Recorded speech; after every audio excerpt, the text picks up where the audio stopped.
good, buddy? Good. It's been like a month since our last episode. I know. Time goes quick. Yeah. So you mentioned you has happened though. Yeah, you mentioned you were on first shift. Well, temporary. No, yeah, just till the machine gets built, but now I'm back on. Yep, today. Yeah. Today, first day. Yeah. Not super excited about it. I like first shift. Dude, it is fucking colder than I thought it was going to be. As soon as I put my feet up, dude, as soon as my soles are getting warm. Oh, we literally got the heater like it's a fire. I know. Winter, Thanksgiving. Winter, Thanksgiving, Christmas, holidays are here. Yeah, pretty excited. Yeah. I'm stoked. So I think we've been working on a movie for the last month. Trying, yeah. Hardcore, like it started as a funny little thing, but now we're really going hard into it. I mean, we're thinking about a lot of things. Yeah, mostly we went back to the drawing board and storyline and get a better understanding of what we're actually trying to create, right? Like, yeah. Because we went out in the woods and started filming. Yep. We were practicing. I had to play with the camera to frame up shots of the landscape. Hopefully we can show it sometime, you know what I mean? Like that. I think we can. The first endeavor where I was like, yeah, film me going through the woods and I'm over here with this big stick with normal clothes on, acting like I'm I don't know what I thought I was, Jungle Boy or something. That was awesome though. Tarzan, but I think we should put it in the credits. Remember I was looking up to the sky. You're like, what are you even looking at? I think we should put it maybe in the credits or as a blooper maybe at the end of the credits. Yeah. Like a secret, outtakes, a secret outing, a secret ending, where it's like all of a sudden it just shows like the pre-editing process and it's just that clip. Yeah. That'd be funny. Or even if we did a video when we get a whole bunch of funny things together. Yep. Something like because that. we're still going. We're still going. I think we have a good outline starting planned out. Yeah. We have some things built and we're working on others. Yeah. But so far it's been so fun because we're not just doing one. We're thinking of things to do other ones. Well, that's what happens now. We got like 9 stories, and which one do we pick to actually attack, right? Yeah. Then it becomes a little complicated. Yeah. But here we are in my tool shed Studio here. number 3. Whatever I want to make it, depending on the day. Yeah. It's nice.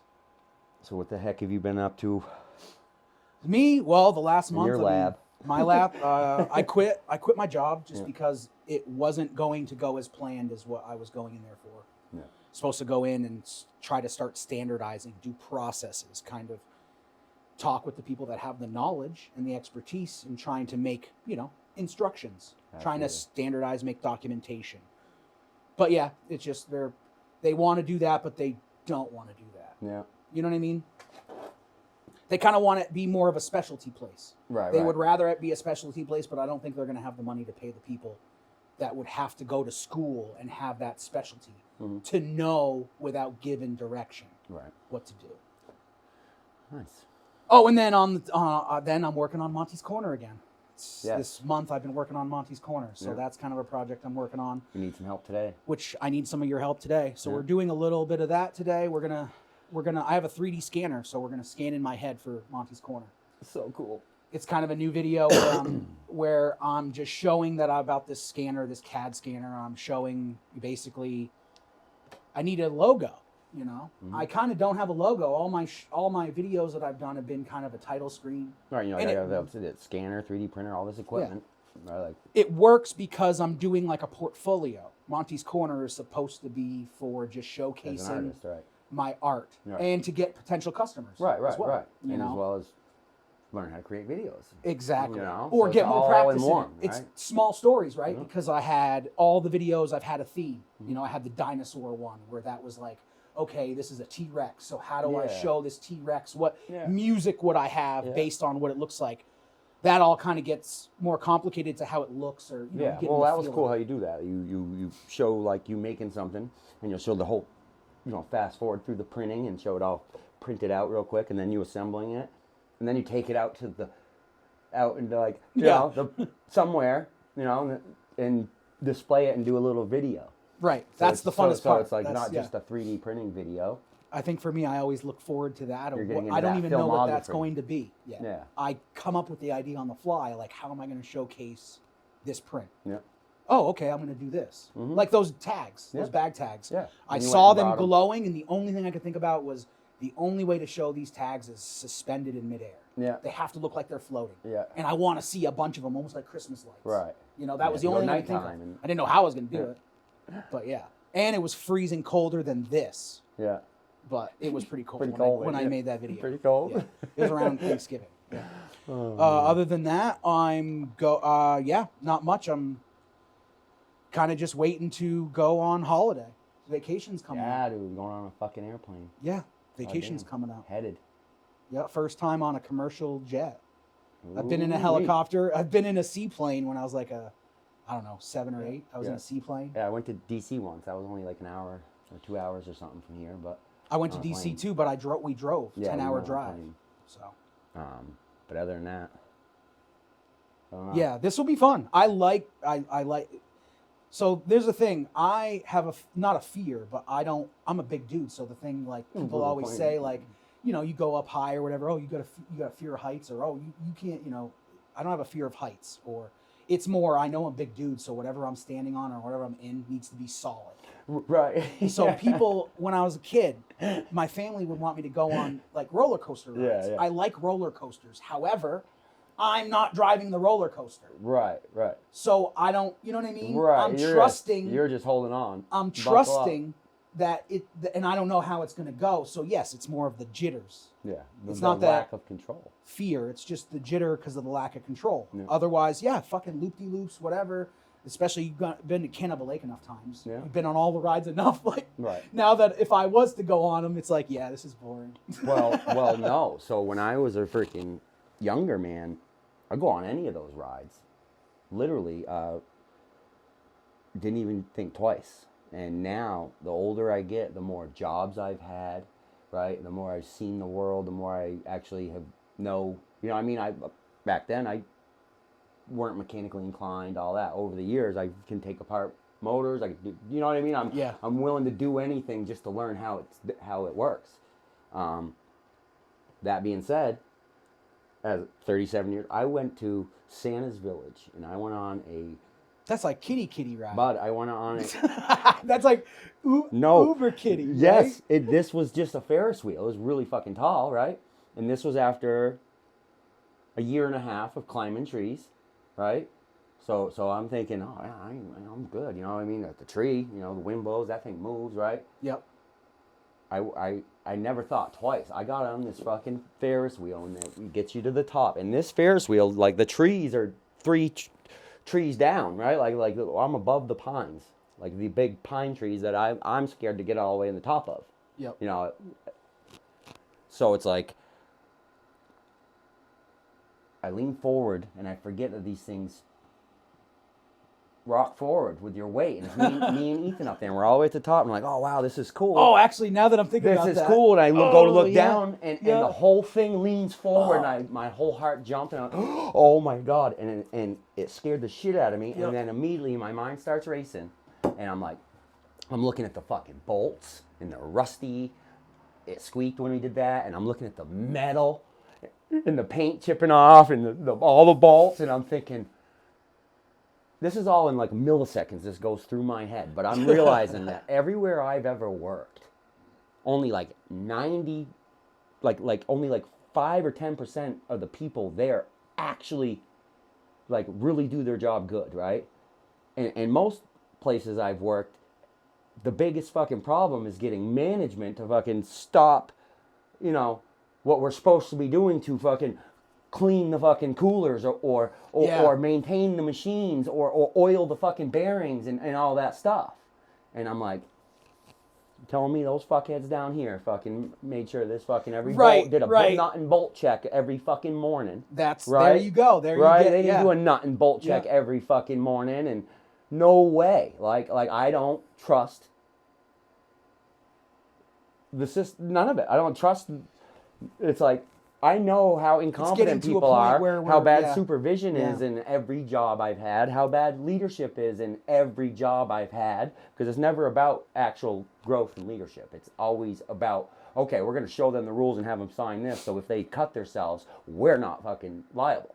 Yeah. Right? So that's all really training is nowadays. It's like, show them how to do it, so when they hurt themselves, we can say they signed this and they were trained, yada, yada, yada. Yeah. Right? But at the end of the day, it's only to hold people accountable, be able to discipline. Will have you sign that paper even if you haven't been trained. Right, exactly. They'll find a way to get your say, and then they'll say training is showing it to you. Yeah, showing you is training. They read this. They're just gonna use up whatever excuse. Again, you have to also, with these places, they think that their universe is the universe. Well, they is have you their read company. a document and call it training. Well, the universe is their company, so they'll try to make up shit where it makes it sound like this is right, but it's not. Right. You argue with it. They call it a policy. You argue with it. Well, you're going to get yourself caught in HR. Right. But at the end of that, you know what I mean? Like, so going back to how that started, like as I get older, in some of these places, it's not even about I'm still an adrenaline junkie. I like oh yeah, a lot of the race cars, the climbing trees. Really, that once I actually got into it, the way I got better was to be like, oh, look at me, and turn my fear into excitement. Yes. And realizing that both fear and excitement, it's the exact same symptoms. Your body does the same exact thing. It's fear and excitement are the exact same thing. The only difference is what your mind tells you. Yes. Right? And that's what climbing made me realize, because I got to a point where there was times where I could just pump myself up and be like, and use the fear, turn it into excitement. Like, look how excited I am. 2 more steps. Oh, wow, look at me. I'm so awesome. Like, this is so cool and fun. Like, I'm literally up in this tree taking it apart. Mm-hmm. And if you feed off of that instead of every heart pump that you get thinking that it's worry or fear, and you can magnify it and kind of almost use fear and adrenaline to kind of be high. You're like almost like you're on a trip, on a fucking drugs or something like that. Like I guess you could say, yeah, it's all. And when you can walk that line, you feel almost like time slows down, or like you are stronger, faster. Yeah, I mean, I am a big dude, so getting on a ladder, of course, I don't know how strong that ladder is. Like, but I can go, I've been in that helicopter, and I fucking loved it, like floating around on a boat. I can go fast. I like going fast, even if I know it's dangerous. Right. It's just, you have it right. There is a certain semblance to what we make up as our perception of control in our head. Mm-hmm. Even though you're saying you can climb up in a tree, but yet you're in this ride, and the ride, because of what you're thinking about the ride, if I built that roller coaster, perception. If I maintained that roller coaster every day, correct. But I'd be fine, right? So correct. So how you are perceiving that situation is different than how you perceive being in the tree. Right. Even though you really don't have control in the tree, because a wind gust could come and knock you the fuck off. Right. The saw, you could do something on accident. Yeah. There is still, for whatever reason, it's the perception of, oh, well, how much control do I really have, and what could happen at this stage. Right. And when you're in the tree, a lot of the what could, you're not even, it's not there. Well, and because it can't be there, right? I have a job to do, and that's why they tell you don't look down. That's why they tell you, you know what I mean? So I guess for me, I know enough about planes. I know enough about engineering. I think detailed. So I don't need to think too far into like being afraid of going flying, even though I've never flown in a commercial jet. Yeah. I'm more excited for it than fearful of it. It's exciting. You never done it. Because I like being high up in the sky. Yeah. I like heights. I want to go to space. If I could go to fucking space, I would. Even in a rocket. Yeah. Even if it means I'm fucking choking on my own lungs. Yeah, and it would only bother me if it was out of the country, I guess. And not even from the plane aspect, but dude, like, remember COVID, people just got stuck places. No, it's true. Even me, I took it as a great excuse to just not go out, play disc golf or something. You know what I mean? COVID was a great excuse. Yeah, but other than like there was people that went on cruise ships and they got stuck out on that. No, it's boat. True. And the toilets didn't work. And there was that one boat. It was like the Poop Express or whatever. Dude. There was that one ship that was like the Poop Express. Sorry if I seem like I'm shivering. Oh yeah, fucking popsicle. Dude, yeah, but it's all right. It's all good, dude. It's all good. Nuts. Little nicotine help. But no, I'm really into that whole concept with the fear and the perspective and changing. Yeah, you can't always do it, right? Like it's just like your muscles. Like you can't just go pick up a fucking 300 pounds and start curling it the first day you start working out. Your mind is a muscle, and if you don't use it and work it out, then so the same thing with fear. If you don't use your mind and you're not used to trying to understand, oh, this fear can be turned into excitement and kind of controlling how you think about it. Once you get to the point where you're shaking, and now your body is in control, right? Not you. Yeah. Because of the fear.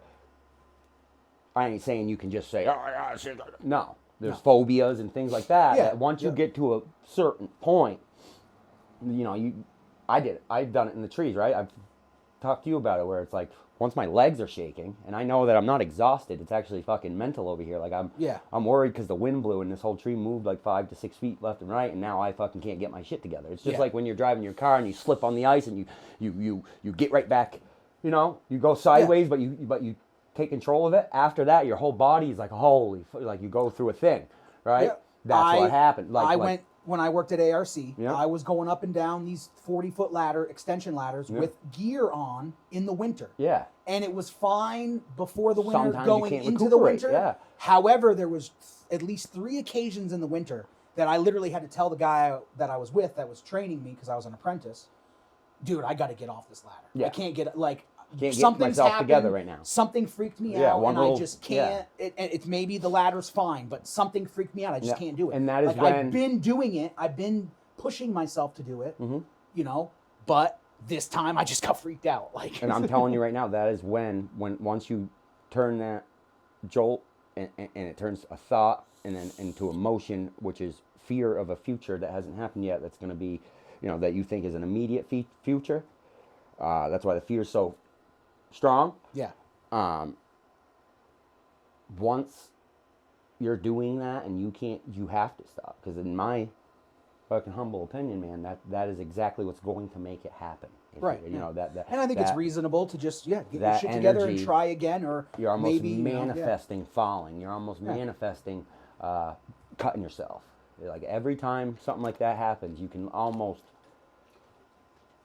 go back and to your thoughts, and you're like, yeah, I was walking with the groceries and across that ice patch, and all I was thinking about was don't fall, don't fall, don't fall. Yep. Boom, right on my ass. Yeah. Right? Almost every time. Yeah. Yeah. But it also is humbling, though, because where there are many times where it's like that, where you get that feeling, but there's many times where it's not like that, and it's like, it's not a rush, but I'm just saying I get humbled. Something will where just happen, yeah. I can get humbled, and I think you would be agreed to be humbled when you can be on that ride and go, oh, I can't believe I freaked out about that. But I understand why. Yes, and but I you understood it have all to laugh in the and moment. chuckle. I understood it. It was so weird. You laugh and chuckle like, oh, I figured, yeah. That's kind but it all happened so quick. It was like, I didn't lose control or nothing, right? I couldn't wait to get the fuck down. I couldn't wait for this stupid thing to stop, right? Because I was in that, but I didn't like lose control and get me off or nothing. But it was funny because I was literally thinking like, if this fucking thing tips me and I'm grabbing this fucking little boy and I'm putting him on my shoulder and I'm jumping in that pine tree. You know what I mean? The pine tree was like 40 feet down. The top of this pine tree is like 40 feet under us, and we're high enough to where like, I'm thinking in my head, like, you know how everybody thinks they're fucking in a movie, right? And they can just jump off this sphere. But that's where I was literally, I knew I'd probably just splat right on the pavement, not even make it over the fence to where the pine tree is. Right. But from up here, it looks all tiny down there. And looks like you might be able to leap far enough if this thing started falling. Yeah. So I'm over here, I'll jump right in that pine tree and grab a branch. I'm more comfortable in a freaking tree than this thing. Yeah. Right? Like, they can fish us out of the tree later, but I don't want, you know. Great example. I watched you do that in Duro. I watched the whole thing with your wife sitting right next to me. No fear. And you except in the beginning, when I went out on that track. And even something like that, I would say for me, comparable to, I may get sketched out by a ladder, but I would totally do that with 60 cars. Right. Because I know that, yes, there's still the risk and a fucking car could flip it, but that risk doesn't freak me out as much because I guess I feel like I have more. Well, making it to the top of the ladder is not as rewarding as it is to fall and break your fucking leg or hip. Correct. Right? Like the penalty, the risk doesn't match the reward, right? Like it's how the fear is perceived again, because if I'm not perceiving as much fear getting into a car get in a group of 60 people that I know aren't the greatest drivers on dirt, but yet I'm sketched out because this ladder is fucking wobbly and I'm a big dude, it's all, you know. But that's what it is. Everything you just said. Yeah. I'm a big dude and this ladder's wobbly. So and you're dealing with different things, right? Now let me ask you. So you without even knowing you were explained the negative side of the ladder part, right? Yeah. But then look at the car. I could ask you a couple questions to even explain that. Do you think you're a pretty good driver? I think I'm good enough to be aggressive because it's in the perception that back there's when no we were kids, trouble. you used to be our driver, right? You used to drive around all the time, right? So that's what I'm saying. You feel confident in the car, don't you? I do. Yeah. Right? You don't feel confident on a ladder. Are you a good driver? Yes. Are you a good climber? No. So these are just things that you know about yourself that you've attributed to you, whether it be your body size, height, weight, ability to steer a wheel, whether that, Yeah, because any of the fixed ladders. So it all boils down to confidence. Any of the fixed ladders attached to a building, no problem. They could be straight up. Doesn't matter. Right. And I would suggest any commercial businesses. Yeah, as long as they don't move, right? Any commercial businesses put a fucking ladder on the outside of your business. Right.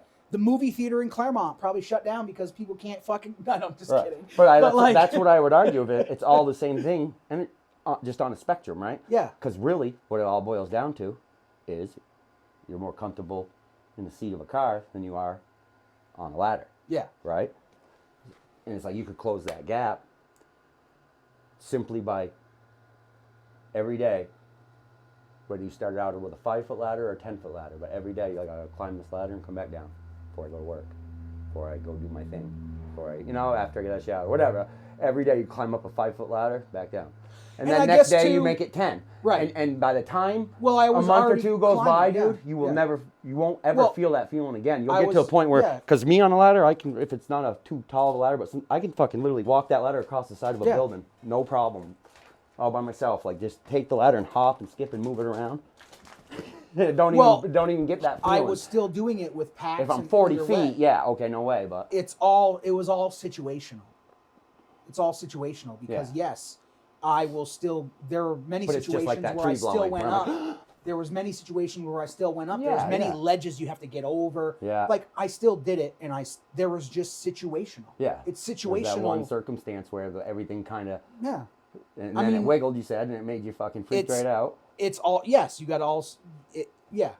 I mean, and I've seen people wiggle them around or whatever. It's again, you're right. It's the perception, but how the perception really compounds for me is all situational. Right. I'm gonna look at everything. I'm gonna study it like a frozen caveman. Yeah. I will go up this ladder because I'm not a bitch. Yeah. Right. Yeah. I'm gonna go up this ladder, and yes, I'll carry these tanks up. I'll take them in 2 hands. Yeah. But fucking drill it into the ground. Yeah.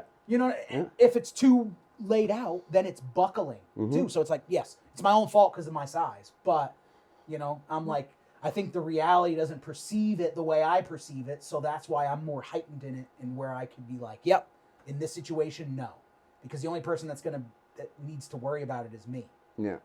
You know what I mean? Yeah. The guys at the job, they're going to be like, oh, you don't want to go up this time, but you did it that time with way more weight. Yeah. It's like, yes, but if I get fucking hurt, it ain't your fucking back, it's mine. Right.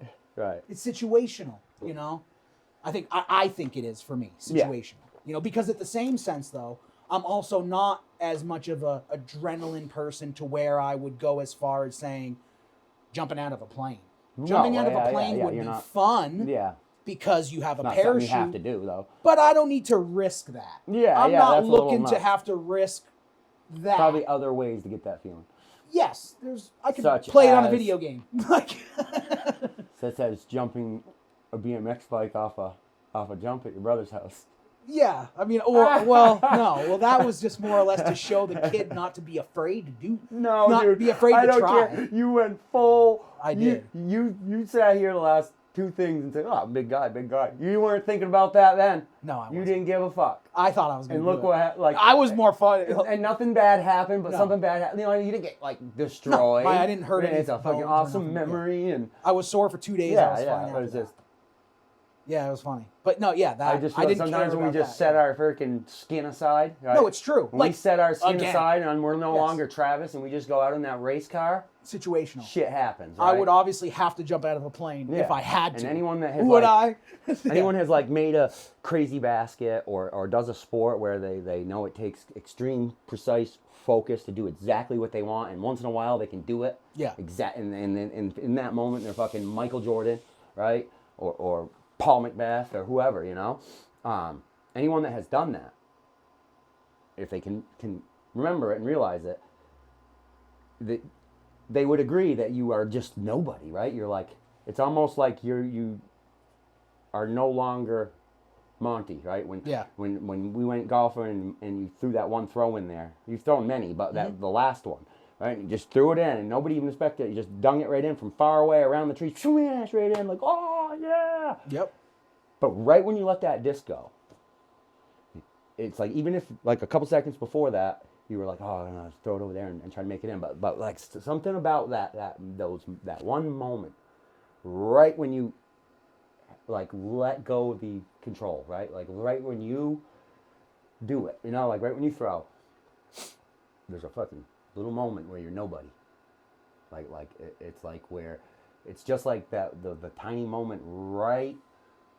Like when you wake up before you realize you're Justin.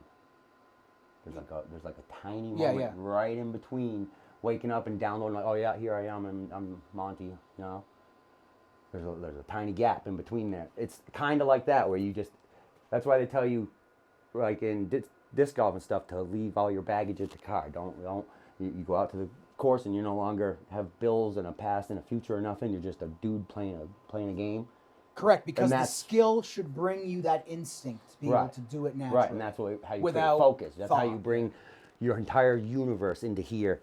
Well, that's how hard those competitive sports. You're thinking about Monday or Friday. That's with competitive sports, or even you're fighting for a career or taking a risk in a business that no one's ever done, or you're doing it, but you have 5 kids that you got to take care of, right? Mm-hmm. It's like, well, you got to put just as much determination, and you're risking a lot, but and so anyway, it's being competitive and being able to perform in that atmosphere. Right. You know, to be that great, you have to know how to flip that switch where... Correct. Where you got to be able to not forget, but put aside what would...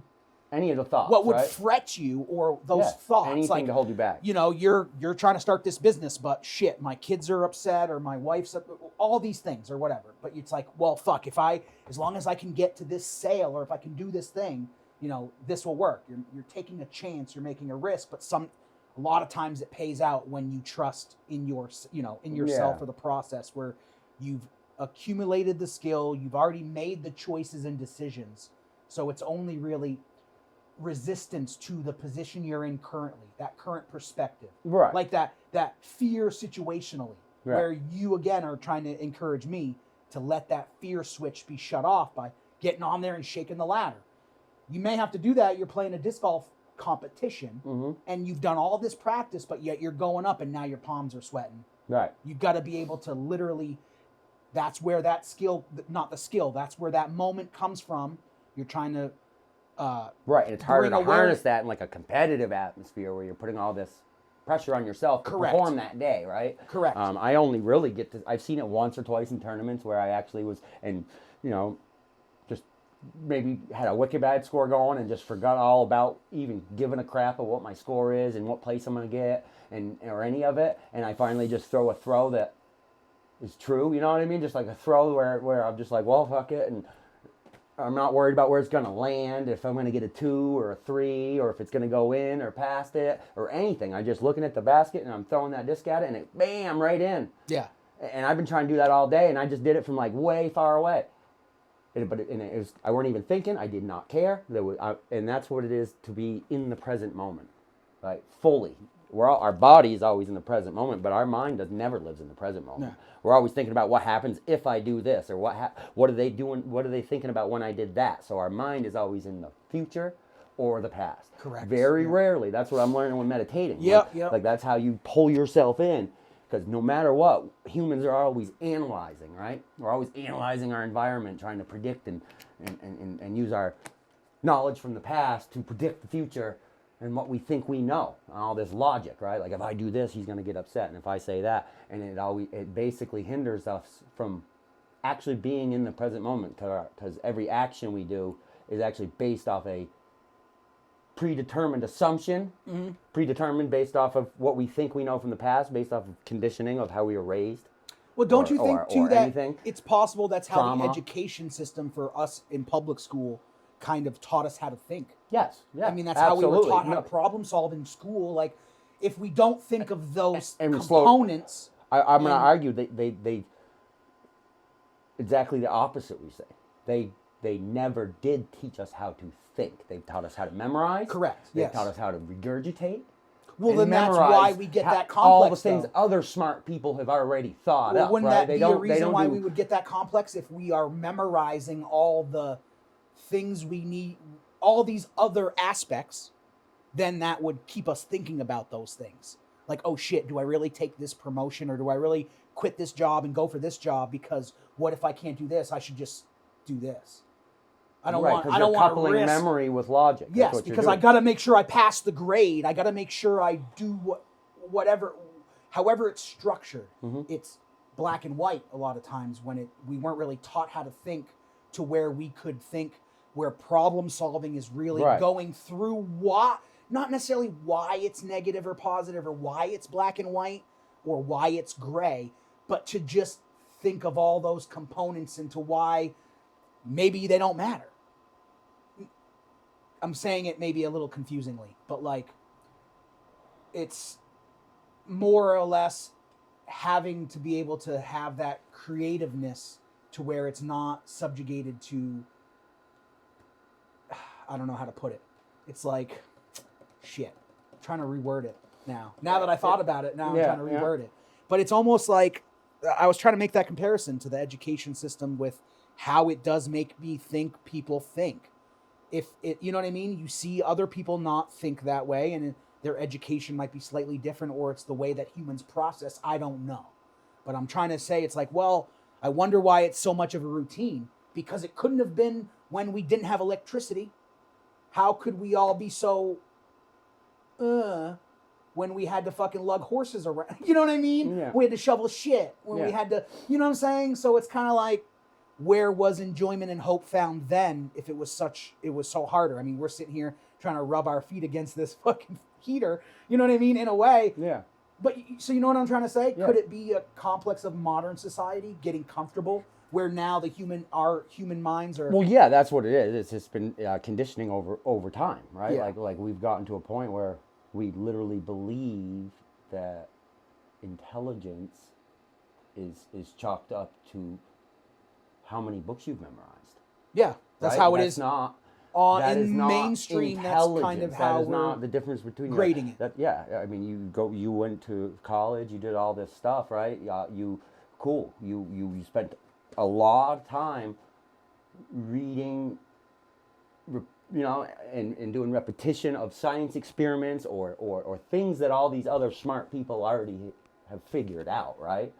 Which is great, right? But that's exactly what it is. It's just an education. It's no different. Like, okay, I'm going to educate you on how to use a screwdriver, right? I didn't fucking invent it, and I'm not teaching you how to learn how to use a screwdriver. In my opinion, it's just like you can teach you to bring the horse to the water where you can't make him drink, right? But in a sense, it's more than that. Like, there's a difference between training and educating.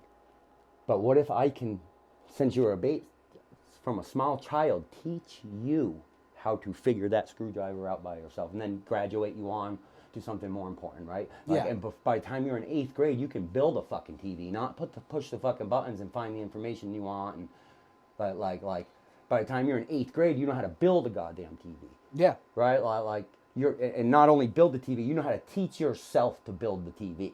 You can take the TV apart and put a lot, like, they don't do none of, I believe sometimes that I'm so weird, like the way I am with patterns and pattern recognition and puzzles and stuff like that, memory, and just putting abstract pieces together and making them fit. Yeah. In a sense, you know what I'm talking about? Taking two subjects and being like, well, yeah, the math on this is like that, and then boom. I was talking about ultrasound at work, and then how I'm getting into the spirituality and the crystals, and how I immediately can understand the chemical structure of the crystals based off of what I knew about ultrasound, and things are just starting to morph together of this understanding. Yes. So I believe that the one thing that has given me a leg up on that is since I was a fucking kid, I liked all those little, like the nails that are stuck together and you got to get them apart, and all the little metal pieces that are like two pieces stuck together, and you got to go like it's that like and get them apart. Their rings are whatever it is. Yeah, everything from not rings, from but there's like a complex Chinese way handcuffs. that, all those stupid little things where that you could spend days and days blocks, of trying to figure blocks it out. that fit together, wooden blocks, and I mean, even the Rubik's Cube too. Every Christmas, birthday, I got assortments of all those different. Every time there was something new, right? Puzzles, the slidey puzzles. I mean, anything. Yeah. So I think as a child growing up, and I kind of got a knack for that. I mean, then even get older, I mean, I like Sudoku and shit like that. Really good with math. I make connections with numbers. I think that is more important to me now than learning how to read, write. Obviously, I could say I wouldn't be as far along in my, knowledge of these things if I didn't have the education. You obviously need foundational. Oh no, absolutely, I agree. We got to learn how to read. Skills, and then decide different branches you want to go off into when it gets, because everything has a heightened a spectrum, right? You can freaking get into art and get so far and realize there's a million things to learn about art. That's what I've learned, that anything you get into just keeps going. How much you can learn, everything has like a never-ending XP, right? You just keep prestiging. And I think we kind of hit on it the other day. I think we were talking, or did we just do it this morning when we were talking? Probably before? This morning. We had a whole Just other now? podcast. Didn't we just talk about polymath? Yeah, that was the other day on the voice call in the car. Okay, yeah, because it does seem like we have more of a mentality of a polymath. Yeah, we're not geniuses, I would say, but we have that structure where we have a lot of knowledge about so many things, and we can connect it to all the things that we so we can make connections to all the different ways of things that we do. What would be the difference between a genius and a really smart person? Right, you're right. I'm defining it because what have we really produced? I'm defining it like an Einstein or a Tesla. You know what I mean? They're like a polymath that obviously had really That's what I was going to say, though. In a sense, when you define genius, I think that the polymath is a part of that. Like, I think exactly what we were touching on. I think you're like, I'm not saying that we're geniuses, but I think when you get down to it, most people that are called geniuses, that's exactly what they are, is polymaths. That's probably why you had to say we're not geniuses, because you understand that. Right, and we're not trying to say we're Nikola Tesla or something, but I do think that there's substance to that, where if we'd be on the right track if we ever wanted to be considered a genius and come up with some crazy thing that nobody. But that is, I think, the difference between somebody that's smart and somebody that's genius is that when a genius shows everybody else, actually shows them what he's been thinking, or that thought, or his idea, right? His idea, when it's exposed, like when people see it, it is always that thing. It's never something that anyone could see. It was something that was almost like just pulled out of thin air. Yeah. That makes sense? It does, yeah. Because you'd have to look back at Tesla, or you'd have to look back at Einstein.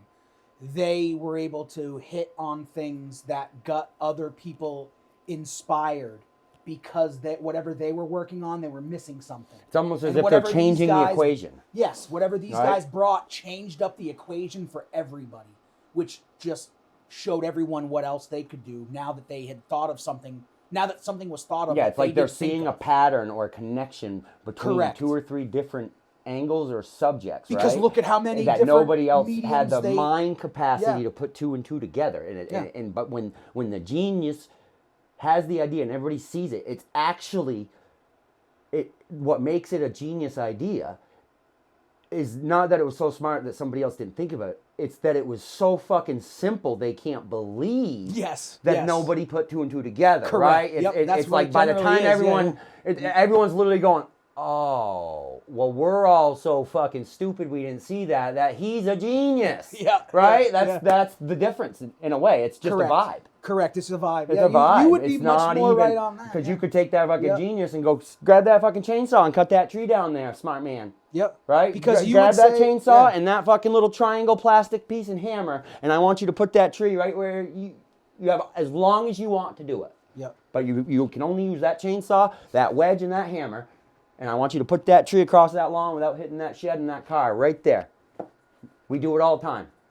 Right. This is an easy job, right? Like, this is something that we're happy to just go drop the tree, right? Fucking give him that genius, it's that funny, thing, though, and because, see if he could do it. You know, like yes, because you go to that scholar that might know the physics behind doing that tree, but could they actually go do it? Yeah. Could they actually go do what the math that's in their head, they know it? Could they actually apply that math exactly and go do it by hand? Yeah. In a way? Yeah, that's why there's a difference between a trainer and the boxer. I agree, the trainer knows what to do, but can't do it. So that's where I would also lean more into Tesla, because obviously his skills were beyond physics or math. He had aptitude and skill to actually fabricate things. And I think the other thing that all of them have is... So he must have had knowledge about even broader things that we can't understand. Even to have those thoughts, he must have had some sort of philosophical That's ideas, what I was going to say. You know, like understanding of thyself or awareness, consciousness.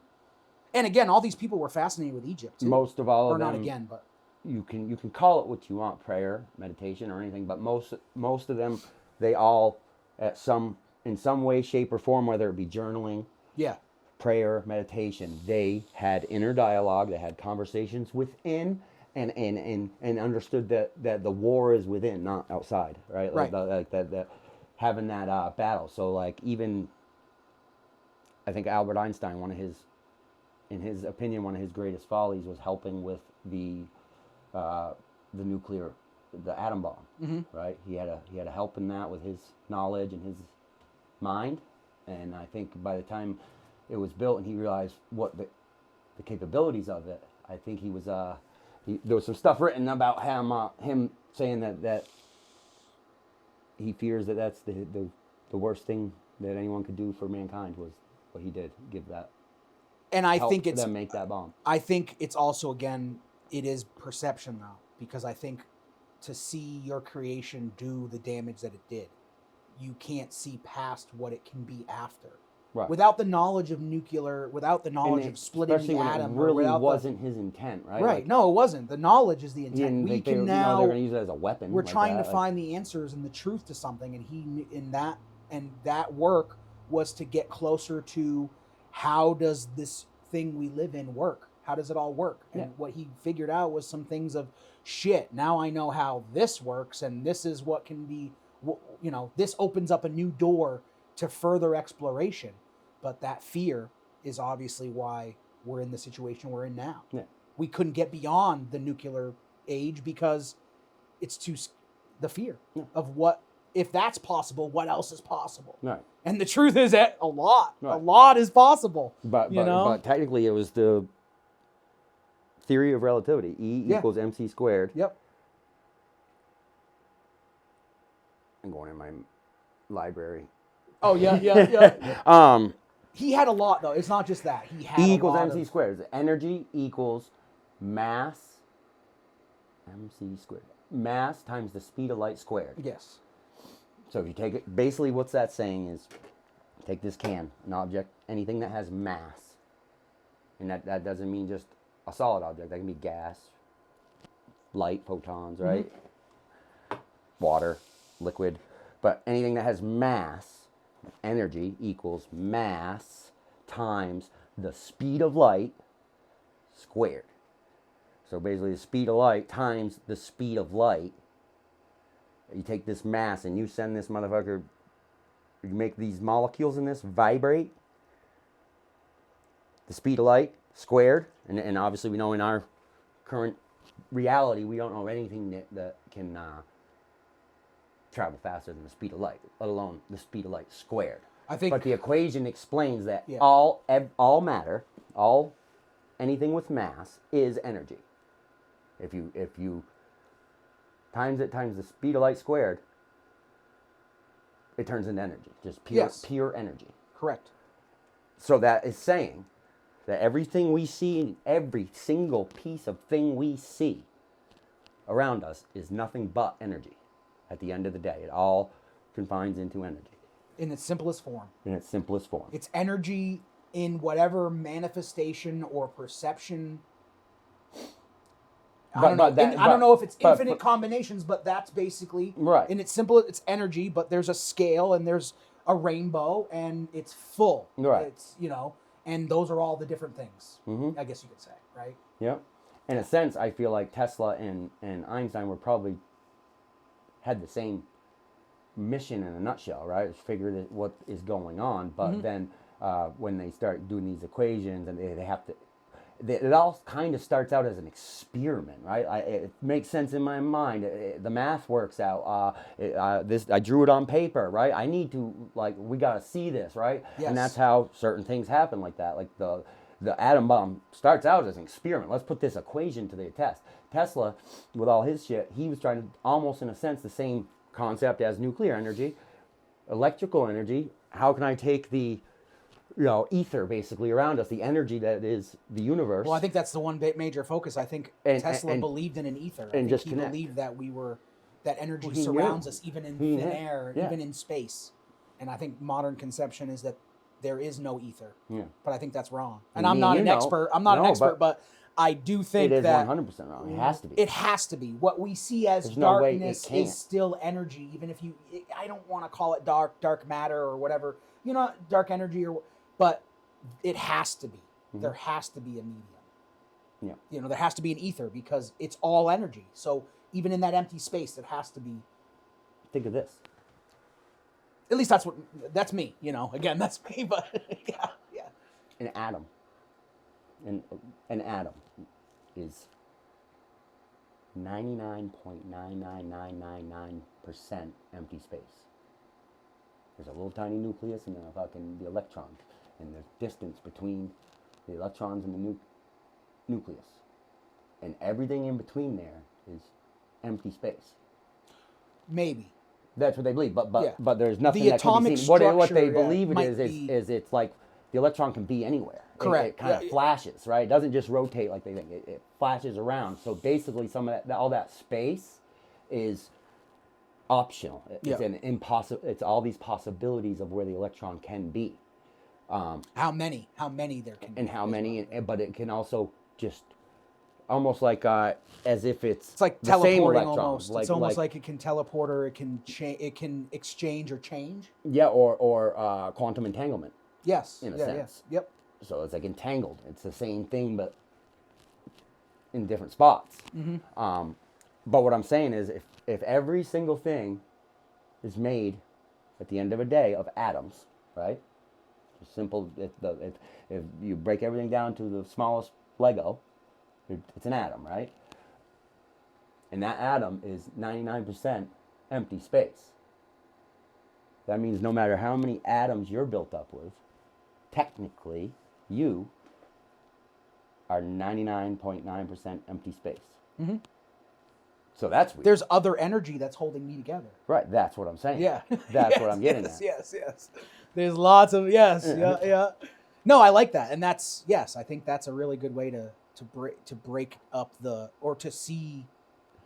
try to maybe understand and get into their perspective. Well, that's what you got to do. What they were seeing. We don't know the math and the equations so well, but but you have to break it down to the simplest form, Yep. And it's just cool to think about it in that way.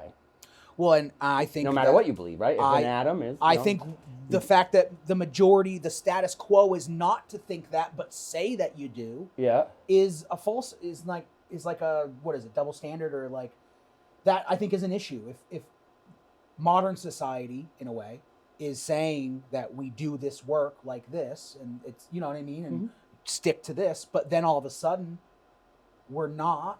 Or it's karma-looted, or you know what I'm saying? Mm-hmm. We see a lot of that. We see a lot of I guess what we're saying is incompetence. We were talking earlier about the jobs and work. Yeah. You know what I mean? It's like, it's very odd. But that's just different, man.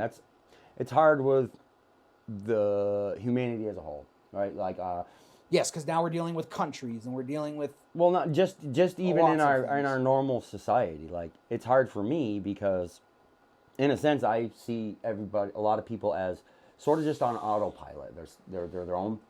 A lot of people literally just kind of chalk everything up as that's who I am, right? Yeah. That's who I am. That's how I am. That's what I am. And all it is just a combination of constructed habits that you grew to become, right? Mm-hmm. Like, in a way. And some of them you said you didn't like, and some things you said you did like, and then they were all attributed to a name, right? And a gender, and a size, and a person that has a family, And so it just becomes a construct of who I am and how I'm supposed to be. These are a lot of the same people that are like, I can't, and they never grow. Oh, no, I'm not good at that. I can't. And I was like that half my freaking life. I'm telling you, I just thought if I believe, I either could or I couldn't do certain things. And they get on autopilot to where they're just feeding the emotion that their body's addicted to, whether that's depression, whether that's poor me, whether that's competition and winning games, and or working too hard or working not hard enough, whatever it be. Yeah. I think everybody just gets into this who am I thing, right? Where now the focus in life is not any of that. It's just walking around being the emotion, and it kind of becomes your brain and body get addicted to certain specific sets of emotion that tell you that you are you. Mm-hmm. And then even when things start to get good, you're like, oh, when it rains, it pours, oh, and you don't even believe it, that life can be so good. So that kind of like sets you right back to make sure that you still, every couple of weeks, get a little bit down in the dumps and depressed no matter what, and so you can affirm the reality of being Travis, right? Or Justin or something, right? Yeah. And our emotions do that to us until you take hold and realize, I am not my emotion, right? And then you can kind of decide how you want to feel each day. You're not living in an identity that's attributed to how you feel. Mm-hmm. Everybody believes that how they feel is exactly who they are, and it's like no. We're seeing that come to a head now in society. Seeing that. I'm not with the people I'm around in person. I see it on the internet, but that's because it shows me stuff about people that do say the same things I did. The first response society usually tells us is by the college student level. Yeah. So we've heard for years the college students are messed up or whatever. Not messed up, but you know what I mean? Like that basically what's going on is these, like it kind of happened when we were getting out of high school. College is expensive. Getting these degrees are expensive. And then when you get out, you don't get a job. Right. Especially if you're going for something that requires you to be the creative or the intelligent person you're not trained in that course to be kind of the independent or as hungry.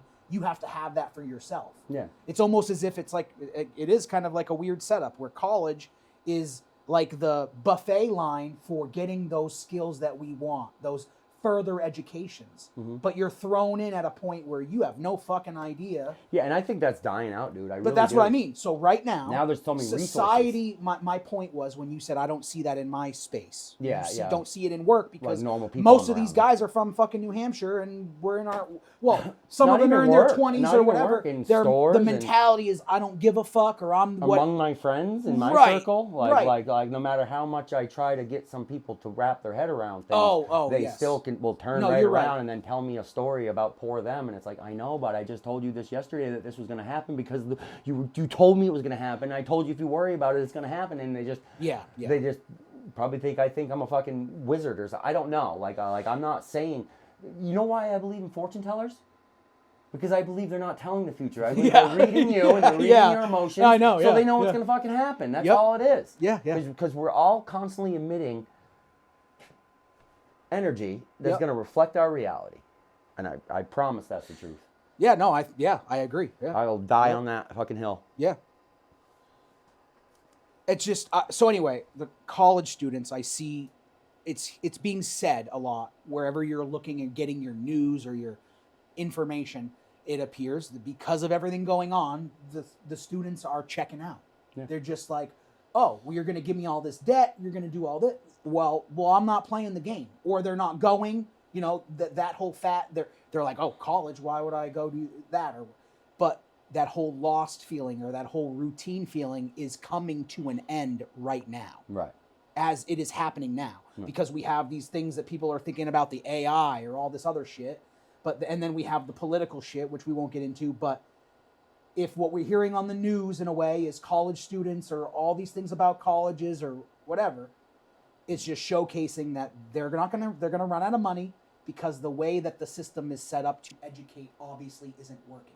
Well, and that's what it is. These kids are going to do it themselves. it's working for them. for what they need done. Correct, right? for them. Like, Yes. Like, that's why it's called a system, right? But that's why we're hearing about it, because the kids are checking out. If your camera system starts doing its own fucking thing, then you're not gonna you're gonna fucking need to get a new one, or you don't need it, right? But the kids are checking out. That's why we hear it more from the schools, because they're checking out. They're like, we're hip to your bullshit. Yeah. Like, there's a lot of them that have all this money they owe, and they're like, oh, well, now I can't even get a job, So then they go around and they promote or whatever. But your point is yes. Your point is correct. I agree. That is the thing that tends to happen. I mean, and even me or you, can get into that same habit too. But we're more aware of it, and we try to correct it. But I do see sort of that coming to where we're going to have more. We're probably going to get an increase in those lost type of people as we continue to go, I think. Unless something happens. Yeah, but it's hard because even when you see people like talking the right things and doing the right stuff, right? It doesn't even seem nowadays. Everyone's got a fucking camera and a TikTok and a fucking a screen name and a story, right? And followers and a like button and a heart button and all this shit. So it's really been hard to, like in school, growing up, I liked to play cards and stuff. And in school, it was wicked easy growing up for me to read people. We didn't have all that stuff, right? Yeah, we did. Well, it was coming out when we were... Everyone's an actor. Everyone's fucking Johnny Depp with their TikTok. True. You know what I mean? So it's like you really can't even... When you see through the mask, there's another one. There's another mask behind that other mask behind that other mask.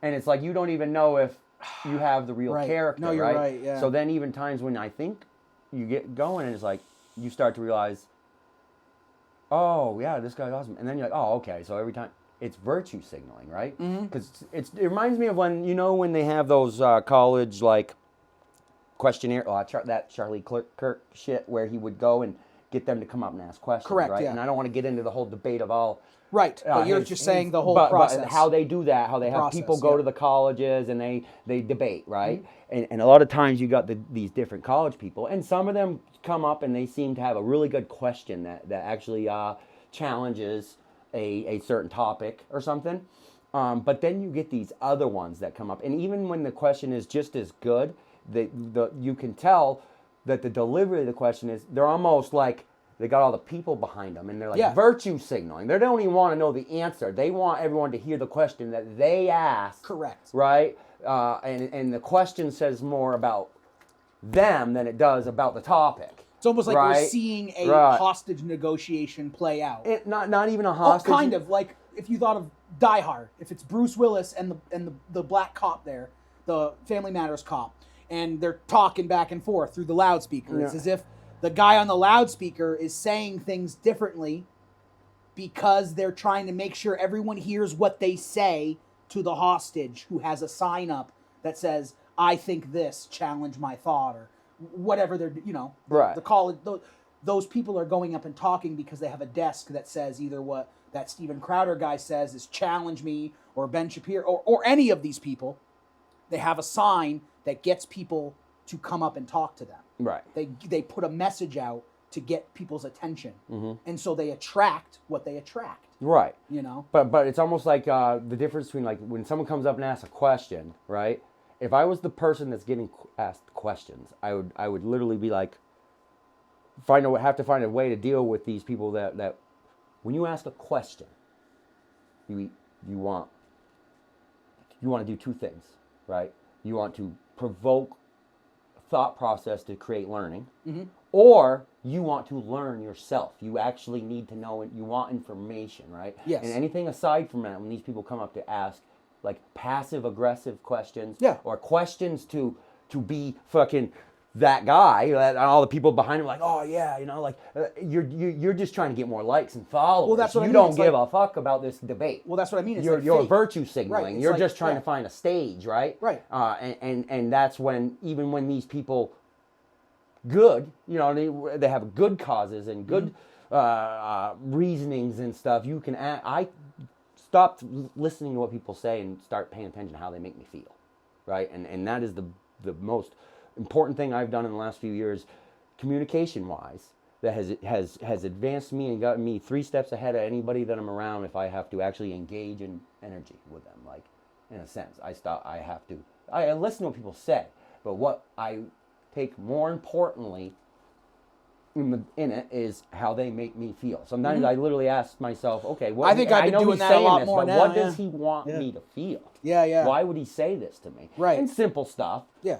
This could be at work, you know what I mean, where somebody comes over to your station that you got a whole bunch to do, and they don't even normally talk to you or something, right? But they found out from their buddy that Billy Bob on third shift slept all night or something, right? Right. And you come in the morning and you got a big mess anyway. But you come in, you're the type of guy, you're there for 8 hours, you come into work and you're like, oh wow, cool, all sorts of work to do. Sweet, I'll just clean this up and I'll do that and I'll get this situated. I'm here for 8 hours. It doesn't really, you're not that type that banks off of fucking poor me, right?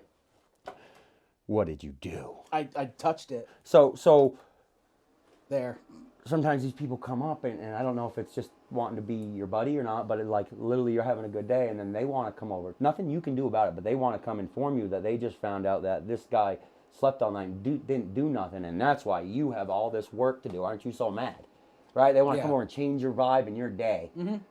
Because for whatever, it's like, what's the point in that, you know? Well, I that's think the same concept. Yeah. It's like, well, okay, I so think some why people are you... that numb that they don't realize That's what what they're doing. I'm getting. That's why I keep saying this, because I wanted to go back to autopilot. Right. And what I'm talking about with this, sometimes I have realized the best thing for me to do, whether I'm right or wrong, the best thing for me to do, because I'm just trying to control me and my vibe and my wave, right? Yes.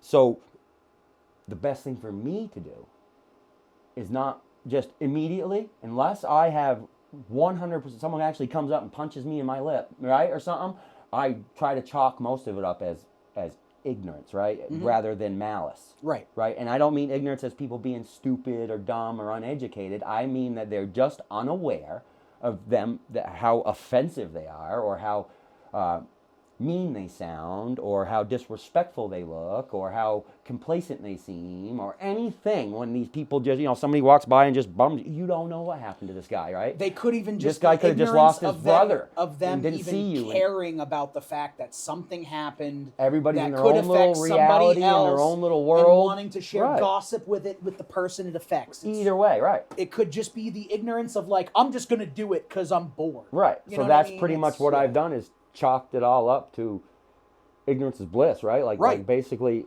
so well, unless somebody is blatantly targeting me and I know it for sure, it's like I'm done like looking at somebody from across the room and just allowing what I see fire me up, right? Oh, right. Because you see a lot of things when you start to pull your awareness out because you're working on yourself, right? You start to see a lot of things where you're like, how the fuck do you guys not see, that you're being disrespectful right now? You walk around all the time talking about, oh, this guy disrespected me and people need to have more respect, and then you walk into a fucking conference room and put your boots up on the table. Right, yeah. Holy fuck. Mm-hmm. Like, what is going on? Yeah. And I'm seeing this in almost 3-4 times a day everywhere I go. People I know, people I don't know. You know what I mean? Whether that's, and I'm not talking children, I'm talking adults. No, I know. You know what I mean? That walk around and feel like they are big enough to say how other people should live their lives, or what they should do and how they should be. And then they turn right around and actually are, if you watch them, they're doing the things that they're saying, talking about other people doing. Oh, they're I know. Doing it on a bigger magnitude, right? Like, right. It's literally they're it's literally like, oh, freaking Monty, he always drinks that freaking that Monster. I hate people that drink Monster. And then you leave the parking lot and you see him in the front seat of their Subaru drinking a fucking Monster. Yeah. You know what I mean? Or you look in their they're cup drinking. holder. They're literally or you look at their cup holder, they got a fucking Monster. Yeah, it's like, yeah. That's what I was getting at. What was that for? That's why I was drinking that right when I was saying it. Yeah. No, I know. I see it all the time too. It's even it's contradictory nature. It's like, hey. So if I focus on that, it's going to wind me up and I'm not going to be in the vibe I want, right? So to control that, I can't control what they do. I can only control how I fucking move my surfboard around it. I mean, we still see, even in that mentality, we still get reactions from people because they take emotion. Well, we get reaction from people, but the thing, you know what I'm saying? Like, we could be in that people will take things their own way. We can't control it. So just you saying something that could just be a state of fact, someone's going to take it offensive. And nowadays more than anything. And take it offensively, and it's like, whoa, I'm not even, it's not a target, it's not even a criticism. It's just stating a fact. It's not like this is trial and we're in court right now. Right. It's not what we're talking about. And it's not a breach, it's not an attack on your character. We're looking for problems, we're trying to fix them, and this appears to be a problem. Right. And no one's saying it's not, but we're having a disagreement of how we say and who we say. Well, it's almost like what the fuck? We're not even fixing it. We're just... Well, people are immediately saying, thinking that if I say to you that I don't agree with you or believe you, I'm insulting you. Yeah. And that's not the same thing, right? I'm just vocalizing that me and you have different perspectives and or different ways of looking at something. Well, even if I was to go, Trav, I don't believe you. You would not then go into my face and go, well, Justin, you would not immediately think that because then I react because I don't like your idea that it has to be my way. You're not also then going to perceive it and say, oh, so unless so the only way I should is unless you're saying I don't believe you when I'm like telling you, yeah, I did drop that package off there. Yeah. And you're saying I don't believe you. Well, I'm not a liar. So the difference, I meant to say like if me and you don't have the same belief you're right. on how to discipline a child. Yes. Or something. I got to pee. Yeah, go ahead. All right, let's do a pause. We'll do pee breaks. Yeah, it's cold out here, guys. All right, we're back from our pee breaks. So yeah, like we were talking. So we can see where we don't get into those things where we see it, especially I guess you could say work is the most obvious. Yeah. Does it happen a lot with managers, I think maybe? Like not depends on the person, but what I see a lot that happens too where people just get caught on emotion where it seems like even problem solving because of all these internet avatars or the way that people are thinking nowadays, or I don't know, just people themselves. You know, you can't even have a discussion of disagreement without someone saying, like, because you didn't believe me, now you're against me. You know what I mean? Yeah. Like, my disagreement in your technique of something, someone is going to be like, I've seen it happen where I could disagree with a way to do something. And someone will go, because I disagreed, that still makes them upset. Yeah. You can't even agree or disagree with them. Right. There's nothing you can do. You know what I mean? Well, you can agree with them, but if it's not honest or genuine, why you're not going to lie? If you're, you know what I mean? I'm a genuine type person. I'm not going to lie. If I don't agree with somebody, I'm not going to agree with them just for the sake of agree. However, I see this tendency, especially in the workplace, where your disagreement doesn't mean you're going to do anything. Doesn't mean that you hate them but your disagreement will then prompt them to go, well, you're not going to be happy unless it's your way. Yeah. It's like, no, I just disagree with you. Right. I'm not even like, I love your mother's great. Like, I don't know. You know what I mean? It's I don't know what to say. It's like, I don't think you're dumb. Like, I don't know I'm not hating on you. I'm not picking on you. Yeah. Or, you know what I mean? Or even it can happen in a lot of that coworkers. Well, that's what it is. It's the moment you take and attach feelings to an ego, to an identity or an ego, the moment you do that, at any time somebody says or does or you see something that makes you feel like shit, right? You've attached emotions. The emotions, the art of feeling your environment and feeling your body and connecting your body to your environment, right? And that connection gives you a feeling, right? Whether that be seeing, tasting, touching, or the combination of all of the above, right? It all comes down to a feeling on it, right? Yeah. And the more you judge each experience, right? The more you say, I like orange better than I do black, right? The more you attach how you feel about that object or that thing or that sentence or that person or whatever it is, the more of that feeling you attach, the more to it's going ego. to, the feeling's going to affect you. And we all do that. Like we are creatures that do that. Yeah. We have a name and identity and a story and all that. So when you see something that is against that, like literally you've attributed that, like that's who I am. So when I see that, I have to feel bad. But now I can't understand anybody else that can be involved in that or do that or see that or believe in that or want that or even, Yeah. I have, they are immediately bad, right? Because that's a bad thing. That's shitty. This person says it's good. They're awful. So now you've done this like a judgment attachment. Yeah, I see that. Become I see a that big happening, connecting yeah. thing, and anything. So me and these people, it's literally like, best friends forever, right? We can have every fucking single thing in common. We drink the same fucking drink. We wore the same shoes in school. We fucking have the same favorite subject. We watch the same sport and got the same favorite player, and everything could be the same. But both of our wives have the same haircut, and we find all these things that make us similar, right? And that's why we're best buds. And it's like there's people out there that have that, whether it be family connections and relationships, whatever.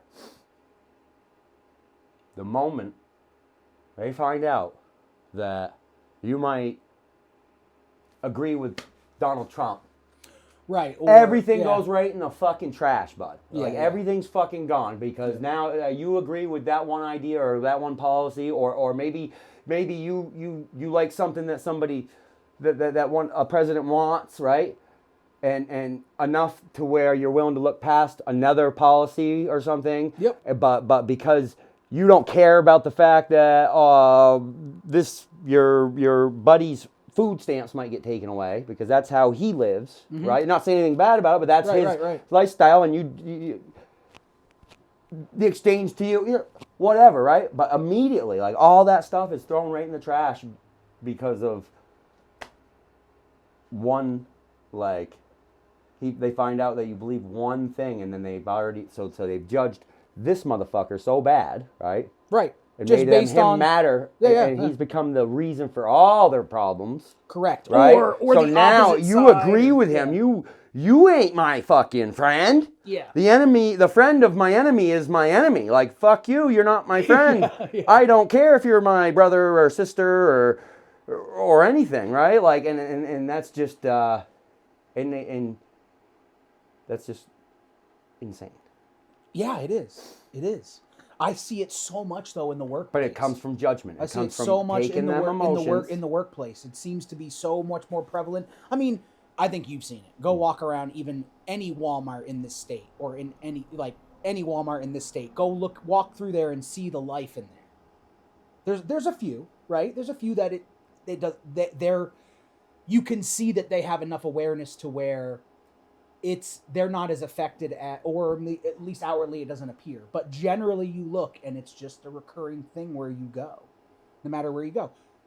No offense to Chipotle or Wendy's in Claremont, but they're brand new. They don't look brand new. Not in the sense of construction. Yeah. In the sense of how it's being run, almost how the satisfaction of the people that are in the environment. You can't produce something that people are going to want, or you can't produce something and some people don't want to think like us. They don't want to overthink it like us. You know what I mean? Some people want to have what makes them comfortable, and ignorance is bliss, and I only want to know about the shit I care about, right? Like, literally me, I don't fucking watch Maybe that's why we see more of the reactions. I know a lot of shit, but I don't watch the news. Right. I don't know what's going on. Everyone's like, government shut down. Oh, yeah, well, they're still taking money out of my fucking taxes. And then taking my taxes out. Like, what the fuck you mean government shut down? Being upset is because didn't know that. Of the lack of money. Yeah.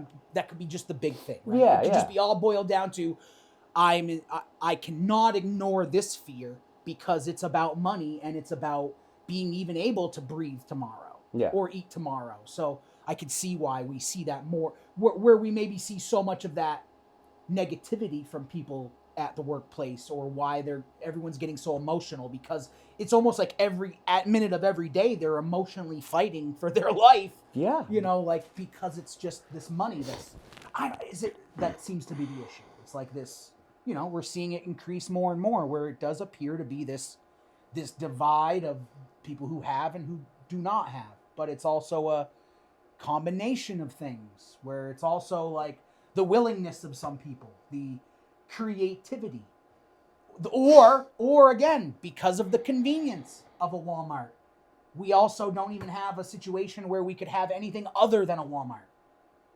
Because we have a Walmart, we can't have anything that would be comparable to a bunch of different Walmarts, or, you know what I mean? We can't even have a competition with a Walmart. And you got a bunch of fucking depressed, sad motherfuckers.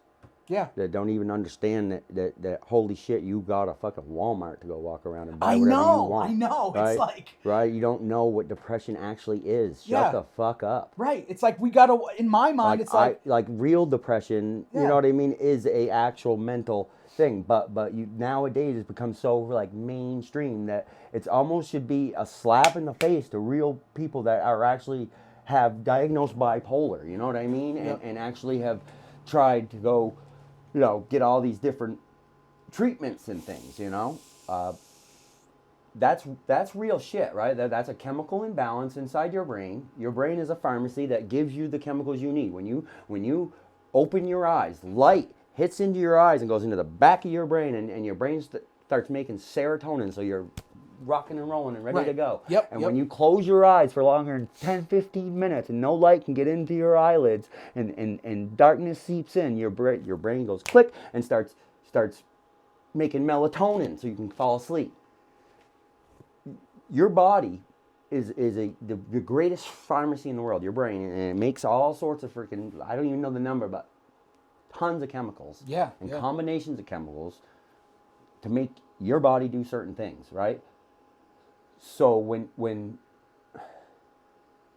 because I'm not trying to say that depression negate depression. I'm trying to say that people that that are actual real bipolar should be insulted when like correct. Literally 70% of the world right now is like, yeah, we all struggle with depression.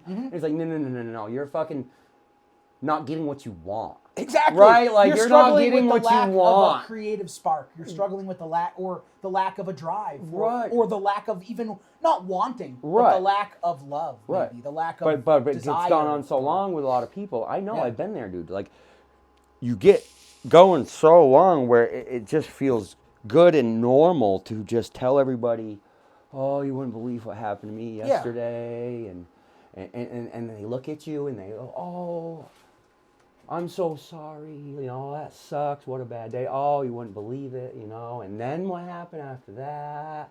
And, oh my God, are you sure?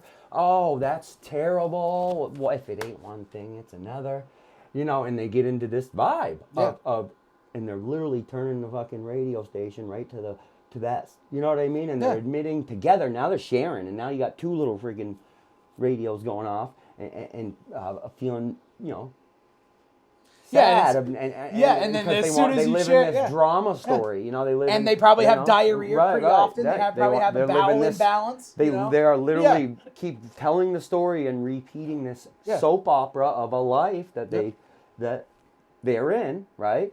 And the only thing that can break you out of the cycle of it is to stop looking in your rearview mirror and start looking forward and realizing that what's happening is you are not experiencing your environment. You're not experiencing your environment to just have it happen and see how it feels and take that feeling and process it. That's what we have. We have that backwards. Everyone has it backwards. They think that they're just supposed to go around through space and time and experience their environment and say, oh, this makes me feel good. This makes me feel bad. This, you know, this is good. This is bad. This is hot, this is cold, and experience their environment and attribute it to their life, right? As if they're beings of just like on this thing they have no control over, right? Well, and you could also say that you could see that they also, throughout other aspects of their life, it might trickle down to children where they might. Well, in less words, Yeah. they are basically saying that we're beings that go through this environment and taste, touch, feel, and smell, and experience the environment, and that is what dictates how we feel, what we get, what we want, whether we eat, whether we don't, all that stuff. And it's just, if it's there, it ain't, right? And then we just got to try to work and move through matter to get it if we don't have it. And they believe that they're supposed to feel what they see right now. But if they understood that it's not that you're not a victim of your environment, it's not supposed to be that way. You are actually creating your reality. You're creating your environment based off of your vibe. So everyone's waiting to see shit get better in front of their fucking face and to decide to be happy. That's why people don't know what happiness is. Well, dude, I mean, that's a great point, because it's like, what? That's why we haven't been to the moon. Take a look at that in a grand scheme. Right. That's why we haven't been to the moon, because some motherfuckers sat in a room. They all were beating around problems and ideas to go to the moon, and someone said, I don't know. And they all were like, yeah, no, probably scary. Not. Scary. Well, let's wait for someone else to do it. Yeah. Or, whatever, the money, like, someone's had to go, this is why not. You know what I mean? This is a good reason why not. Let's not go back to the moon, or let's not go for, or whatever it is, right? No, I just feel like, what if I could convince them that it's the other way around? That you don't need, you're not.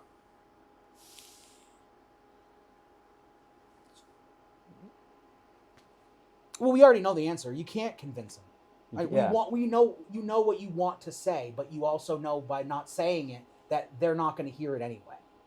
It's just something that you have to experience, and you make a decision that, or the awareness wakes up, or maybe it's even still ignorance, and you just say, fuck it, I don't care, and then all of a sudden shit starts happening, and you don't know why, and you still go living through bliss, and then maybe other shit happens to you, and then you do the same thing where you give up, let's say, but then shit works out because you gave up, or you know what I mean? It could be compounded like that too. You know, you could still see issues like that, but I think ultimately we know there isn't really much you can say to someone who doesn't know.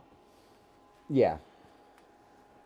Yeah, I think it's just that I've realized that I'm not a victim of my environment. That my environment doesn't necessarily have to, what I see and have right now doesn't necessarily have to reflect exactly how I'm supposed to feel as a person, as a being, right? And that's kind of what meditation helps with. When you close your eyes, we're reminding ourselves that you block out the physical reality. That's stuff that we deal with now on a day-to-day basis, is continuing to remind ourselves that, because we don't want to get drowned into the tunnel of that worry, or that, that our ideas are, or whatever it is, that it can't, or the no's, or the fears,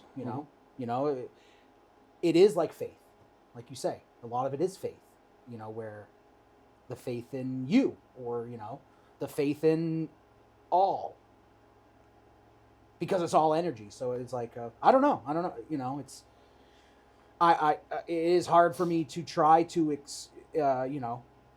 because I'm always dealing with my own things and learning my own things. It is always hard for me to try to explain it to others, because I guess I'm putting my own thought. So I got a good one. Now this is fuck other people, right? I want to talk to you. I'm going to talk to you. You just said something about space, and I was like, what the hell? Where's he going? Like I literally looked at these guys. I was like, what's he?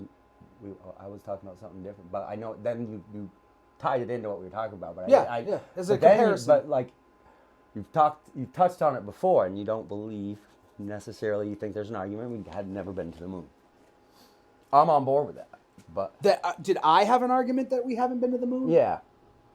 Yeah. Was that what you were just saying? Something about we haven't been to the moon? That's why we haven't been to the moon? We haven't gone back. Meaning, we haven't gone back. We already have. So there was a room of people that, by all odds, without ever doing it before, with not even maybe having the science, not even having all of it, just decided we're going to the fucking moon. You know what I mean? Mm-hmm. Enough effort of people that weren't worried about not doing it or not making it, or these people dying in the capsules or whatever. We went and we did it. But we didn't do it again. Meaning, if we go and fast forward to the culture that you see in work and I see in work and we see in other people today, it's as if we see a mirror image of the fears amplifying over time or over people, generations, or because of the ebb and flow of how generations and, you know, the old wives' tale, strong men create good times, and then they create weak men, and then weak men create hard times that create, you know what I mean? So it's that ebb and flow of that. And so we're in this point where we were all pushing to go further and up higher, and then we didn't go back to the moon or further, or now we're into this reality TV. We made an Airbus for space to just put junk around us. If anything, we're trying to put a bubble around us of metal and wireless connectivity so we can do this kind of shit. Yeah. But we're not going any further because we're too worried or too afraid. So that was my moon. That was my moon example. We can't. Why? I don't know. Maybe we can't. We don't know unless we try. Yeah. Well, why no? But, or we have and they don't want us to know. I mean, we know Voyagers, the 2 Voyager probes that were released in the 70s are past. I don't even know if we got the time. Possibly. No. Yeah. You got to go to work. We got a whole nother episode right here. Yeah. We need to get together soon. I've entertained if we've ever been to the moon or not, but the only reason why I would entertain it is because of the known measured radiation that's outside of the Earth's I know we got to do the LiDAR scanner. Fields. Yeah. But I think that we could end off this episode here. And then for continue me to let you know that this moon is a segue. You know, I believe if you could prove we haven't been to the moon, then you're tying that right into. Oh man, we're gonna have a big argument in the next episode if you're telling me that we that the moon. Oh, don't even. I could entertain it only because of the radiation. I would we're not going to keep going. We're not going to keep going with it I'm just going to get into the whole thing right now. I might have to turn your camera off. But I'm just going to end it on, I think I have a stronger argument than you. Oh, we'll go. Yeah, we'll go. After Thanksgiving. After Thanksgiving. I think it's easier to convince somebody that the Earth is flat than it is round globe. All right, I think that is a good segue to promote a challenge. I haven't taken a stance either or, but I'm literally telling you that if I can't believe that it's flat, I can't believe that it's a globe because I don't have enough evidence personally. You show me pictures, show me. Oh man! But I can go on fucking TikTok and they make me think that a lady has a pet bear, and it takes me 4 tries to realize it's AI. Oh, right? Man, so I don't even believe in unless. No. But I'd have enough math and knowledge. So with some of those things, I think I take logic and taking my own logic. If I didn't have everybody else's opinion and I was an ancient man and had logic, the Earth's flat. No. Anyway. Yeah. Let's do the calibration and the 3D scanning. And we'll pick this up after Thanksgiving. You're sweating. I am, because I know we'll get into it. Yeah, you better get a notebook and get your ducks in a row. I'm ready. Oh, man, We'll have to get some science I mean, there's another... Again, then you have me just going into my own mind. This is when you have me going through my own head. There is a question of fuel for the rockets. Well, there's going to be topics. There's going to be like a bracket, dude. We're going to have to do brackets. Yeah. We're going to have to do a bracket of arguing points against arguing points. I mean, even I'm helping you with your own fucking arguing points because it's like there's only a couple variables. But I know. Well, gravity ain't real. Yeah, whatever, dude. Gravity ain't real. All right, so let's move the camera because we're going to do calibration and stuff. All right. So the episode's not over. We're just... the conversation's over. The conversation. Zip it. Oh, actually, let's leave this here. I gotta do calibration first. So